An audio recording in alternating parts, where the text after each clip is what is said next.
यानी निर्वात की तुलना में किसी माध्यम में प्रकाश की चाल कितनी कम है, कितनी कम है वो बताएगा। क्या कहलाएगा? अपवर्तनांक। क्या कहलाएगा? क्योंकि निर्वात से प्रकाश की चाल तो अधिक नहीं हो सकती, जब भी होगी तो क्या होगी? कम होगी। तो कितनी कम है, कितनी गुनी कम है, इसी को शून्य में प्रकाश की चाल की तुलना से बनाया गया एक नया मानक मान, जिसे कहा जाता है अपवर्तनांक, यानी कि रिफ्रैक्टिव इंडेक्स। बोलिए तो क्या है? शून्य में प्रकाश की चाल, शून्य यानी कि निर्वात ना, शून्य में प्रकाश की चाल c, क्या मानेंगे उसको? c। शून्य में प्रकाश की चाल c तथा किसी माध्यम में प्रकाश की चाल cm के अनुपात को अपवर्तनांक कहते हैं। बोलिए क्या होगा? शून्य में प्रकाश की चाल तथा किसी माध्यम में प्रकाश की चाल के अनुपात को अपवर्तनांक कहा जाता है। कोई दिक्कत? अपवर्तनांक बराबर क्या होगा? शून्य में प्रकाश की चाल बटा किसी माध्यम में प्रकाश की चाल। मान लीजिए पानी का अपवर्तनांक निकालना है यदि हमको, तो शून्य में प्रकाश की चाल कितनी होती है? 3 लाख किलोमीटर पर सेकेंड, और पानी में प्रकाश की चाल कितनी होती है? 2,25,000 किलोमीटर पर सेकेंड। दोनों में भाग दिए और आया कितना? तो 4/3। कितना आया? 4/3। इसको जब पॉइंट में तोड़ा गया तो आया 1.33। कितना आया? 1.33। यानी कि पानी का अपवर्तनांक जो होता है वो कितना होता है? 1.33 होता है। हो गया ना? या क्या 4/3 होता है। इस कथन से क्या पता चला हमको? ये कह रहा है कि जो पानी में प्रकाश की चाल है, किसमें? पानी में प्रकाश की चाल, वो शून्य में प्रकाश की चाल के कितना गुना है रे? 1/1.33 या 3/4 गुना होती है। अब कहिएगा ये उलट कैसे गया? क्योंकि पानी में प्रकाश की चाल कम होती है ना। अगर हम इसको 4/3 यानी 1.33 से गुना कर दे, तब तो निर्वातों से ज्यादा चाल पानी में हो जाएगा, ना हो जाएगा? लेकिन यहाँ ऐसा नहीं है। कह रहा है कि पानी में प्रकाश की चाल हम पानी से तुलना किए नहीं, निर्वात से तुलना किए। पानी में ढेर रहता था, पानी से तुलना करते, हम किससे तुलना किए? निर्वात में प्रकाश की चाल का अनुपात ऊपर है और नीचे है पानी में प्रकाश की चाल। इसीलिए तो पानी में जो प्रकाश की चाल है वो शून्य में प्रकाश की चाल की क्या है? 3/4 गुनी या 1/1.33 गुनी होती है। बस इतना याद रखिएगा। कभी कभी हमसे 2 नंबर में पूछा जाता है ये चीज, उसको हम नीचे लिख दिए। कुछ माध्यमों में अपवर्तनांक को अब देखते हैं, अलग अलग माध्यमों में। जैसे वायु का अपवर्तनांक कितना होता है? तो चूंकि वायु में लगभग 3 लाख किलोमीटर होता है, मान लीजिए 1, तो 1.0003 अपवर्तनांक किसका होगा? वायु का। लगभग क्या? क्योंकि लगभग वायु और निर्वात में प्रकाश की चाल लगभग बराबर होती है। पानी का अपवर्तनांक अभी तुरंत निकाले, ऊपर में 1.33। केरोसिन का अपवर्तनांक 1.44। और क्या? एल्कोहल का अपवर्तनांक क्या होगा? एल्कोहल का ये 1.34। तारपीन के तेल का 1.47। बेंजीन का 1.50 और पिघले हुए क्वार्ट्ज का 1.46।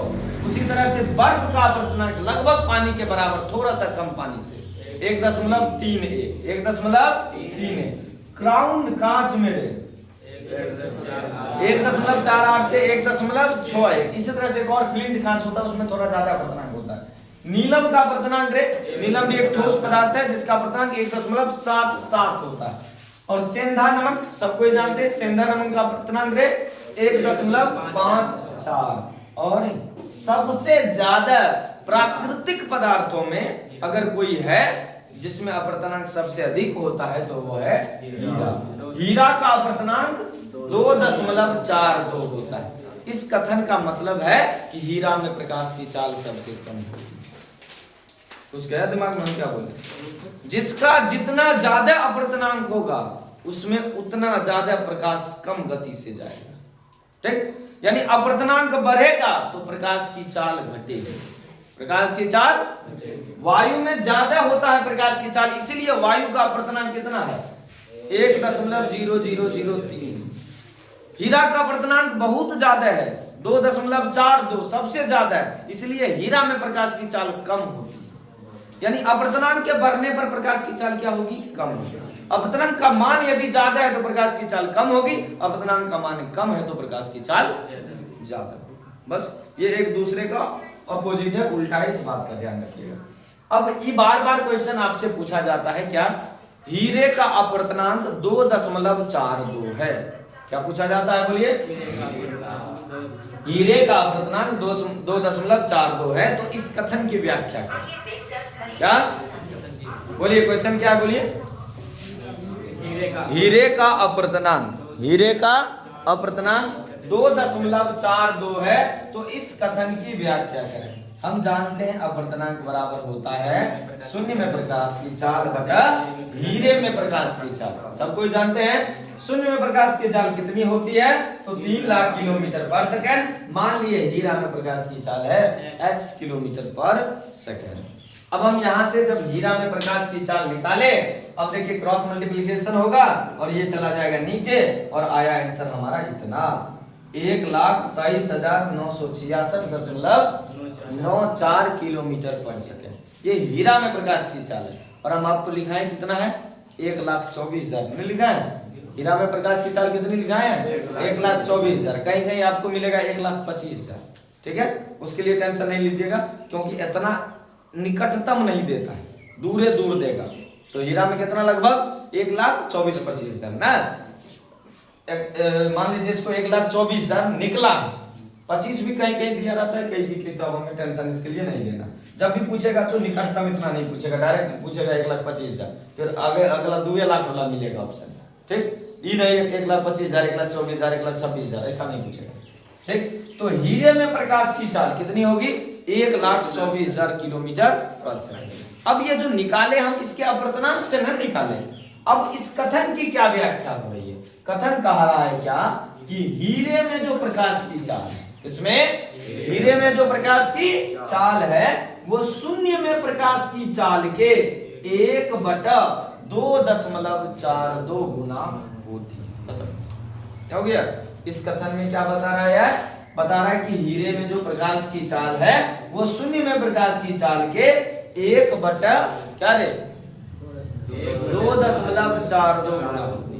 और इसी में दूसरा कथन है कितना होगा? तो 1,24,000 किलोमीटर पर सेकंड होगा। लेकिन कह रहा है क्या साथ में, और दूसरा लाइन में हम चाहे तो लिख सकते हैं कि इसका मतलब है कि जो प्रकाश है, क्या रे? प्रकाश हीरा में या हीरे में निर्वात की अपेक्षा 2.42 गुनी धीमी चाल से चलता है। मतलब अगर यदि 3 लाख किलोमीटर चलता है किसमें? निर्वात में, किलोमीटर पर सेकंड, तो अगर हम इसको 2.42 को अढ़ाई मान लेते हैं ना, कितना रे? अढ़ाई मान लेते हैं, लगभग उसके नजदीक चल जाएंगे। ठीक, 2.42 है तो इतना गुना कम होता है, तो 3 लाख गुना 2/5, सॉरी 5/2, अढ़ाई को 5/2 लिख सकते हैं ना? इसको कीजिए, कितना हुआ देखिए तो, 2 से करेंगे कितना होगा? 1.5 लाख क्या होगा?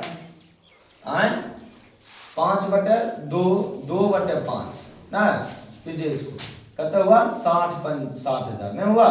60 गुना 2 कीजिए, 1,20,000 के समथिंग पहुंचा, नहीं पहुंचा? 1,20,000 के आसपास पहुंचा।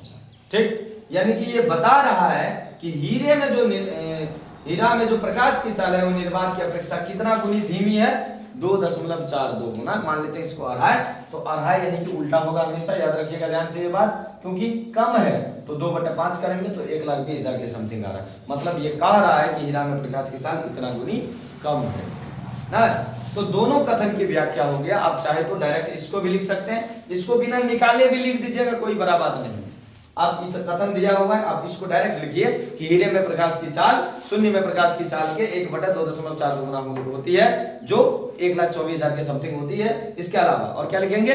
प्रकाश हीरे में निर्वात की अपेक्षा 2.42 गुनी धीमी चलती है। बस हो गया, धीमी चाल से चलती है, सॉरी चलता है ना। इस तरह से ये पूरा हो जाएगा। ये बार बार पूछा जाने वाला है, ये ऑब्जेक्टिव में आपके पूछेगा, ये सब्जेक्टिव में पूछेगा अपवर्तनांक से आप क्या समझते हैं। ठीक, कल हम लोग